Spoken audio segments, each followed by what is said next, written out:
आज परत एकदा महाराष्ट्रात मराठा आरक्षणाचा मुद्दा चर्चेत आला, कारण मनोज जरांगे पाटील यांनी आंतरवली सराटी येथे आमरण उपोषण सुरू केलं होतं.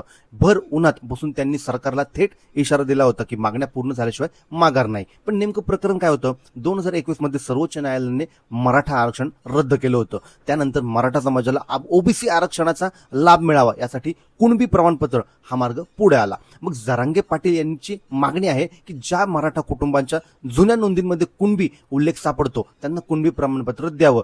तसंच 58 लाख नोंदींवर तातडीने निर्णय घ्या, आंदोलकांवरील गुन्हे मागे घ्या, आंतरवली सराठी लाठीचार्ज प्रकरणात लगेच कारवाई करा, स्वतंत्र मराठा मंत्रालय लवकर स्थापन करा, या प्रमुख मागण्यांसाठी त्यांनी उपोषण सुरू केलेलं होतं. मात्र सरकारसोबत झालेल्या चर्चेनंतर मोठी घडामोड झाली आहे.